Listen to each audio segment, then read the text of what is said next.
Julian Huxley once wrote that the basic elements in cultural transmission and transformation are psychological. This is how we change. Since time immemorial, high rituals have been performed to transform reality. Ritual, a spiritual psychodrama of conscious, deliberate actions taken to facilitate change. Changes to the whole of the environment people exist in, starting with the mental landscape of the people themselves, the place where our reality is first born a dream. Artist Sharon Devlin once bluntly described the true purpose of ritual as being a method to alter one's mind. It's a sacred drama in which you are the audience as well as the participant, and the purpose of it is to activate parts of the mind that are not activated by everyday activity, she said. The mechanics of change through mechanism, a rhythm to sync to, merge and flow with, a magnetic draw drawing one down the path toward transmutation. Rituals are vehicles driving home those ideas. The information, the data, the symbols, which upon transmission create the language by which new society members communicate after they are initiated. This new language imparts a new understanding through definitions the ritual generates, meaning pegged to signposts of its own self-referential process, even if the original purpose gets lost in the repetition of action.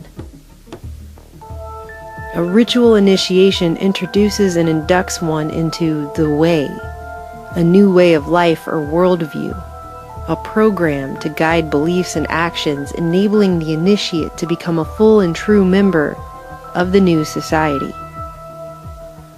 Note that ritual is not always a conscious action. Not everyone partaking in a ritual is always made explicitly aware that they are participants. And yet still, new patterns of thought, of significance, are drummed in, conscious or not. Ladies and gentlemen, this commercial is going to use subliminal advertising. An initiation ritual typically involves 3 stages. See if any of this sounds familiar to you. First, isolation for purification. The initiate is separated from the mundane. Did you know mundane means of the world? School has been canceled, social events have been postponed. The initiate is largely removed from the otherwise familiar persons, places, and things one is used to, in order to be cleared of them. Stay home. Protect yourself. Protect our system. Stay home. Detached and insulated. Purged. Purified. An extraordinary time when we have to stay home.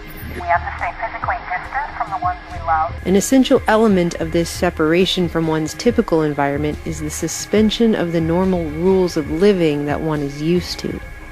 The normal way. Normality, as it was before, will not come back. Much of the initiate's senses will be commanded and regulated at this time. In other words, the majority of what the initiate sees, hears, smells, touches, and tastes, if directly related, is deliberately controlled. These senses may be bombarded, modified, limited, or deprived. But regardless, perceptions and experiences are ultimately overseen by the high priests and priestesses directing the ritual's performance, enabling new light to shine through a newly opened window of thought, with nowhere else to go except where allowed. The insulated, isolated initiate may be forced to confront his or her own reflection, and inner shadows that have been ignored or buried somewhere deep beneath the average day-to-day suddenly become unavoidable. Triggers detonated. Another purge. Just as they involve surrender, initiation rituals may also involve sacrifice. Both the tangible that can be held in a hand and the intangible, such as behaviors, may be given up by requirement. After all, for something to be given, something must also be taken. A token of submission, an ounce of blood, a pound of clay to be remolded. Society will undergo a radical transformation. Whether dramatically overt or deceitfully subtle, the ritual reinterprets. A new definition given. Training in the form of new behaviors and knowledge, including myths and codes. Our world is filled with codes, pacts, user agreements, subliminal messages. Necessary for new members to function properly in the society they are being inducted into, are all imbued at this time. Repetition is typical, as its use helps hammer the spell home. The new normal? A new normal. We have to accept a new normal. The wearing of masks may be required. Masking has traditionally played an important role in rituals of this kind. Meantime, New York City has joined Los Angeles, advising residents to cover their faces. Well, they've announced that anybody who is flying on the plane is going to be having to wear a mask. See here right behind me, about half the folks in line at this market basket right now are wearing masks. Today there was a mandate that went into effect across the entire country to wear a mask. Enabling and hastening the suppression of ego to help facilitate a death of the old identity before the identification with and manifestation of a new one. Disguised under a mask and hidden away, the initiate is more easily able to transcend the self, pushed further toward that invisible line between the physical and spiritual realms. Trauma is another aspect of this kind of initiation, and most especially to personalize the fear of death.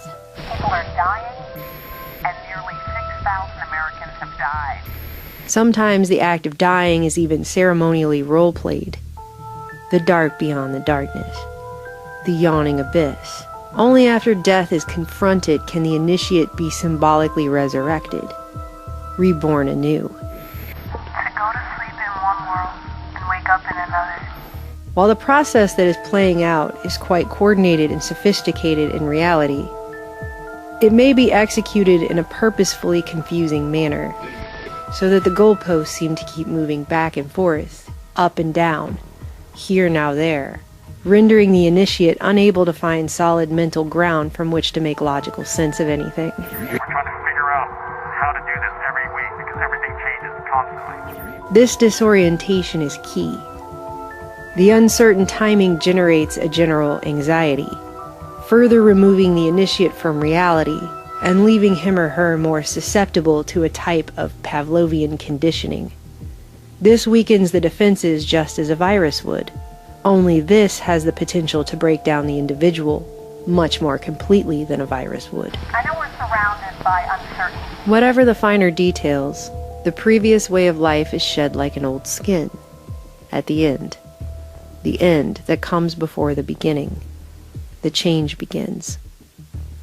This is the second phase, the transition. As the old self symbolically dies and passes away, the initiate descends into a state of liminality, a sort of fever dream purgatory nowhere land, the void in the middle. Thus the old self dies as the initiate is purified.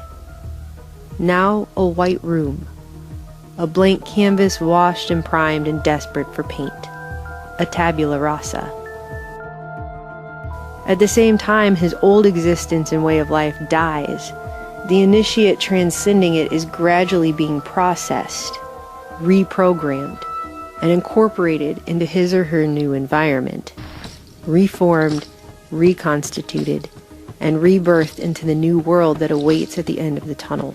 This is the final phase of the ritual, integration. And everyone wants to know, is this the new reality? And as a new normal descends, it can feel so solitary, and yet we're all alone together.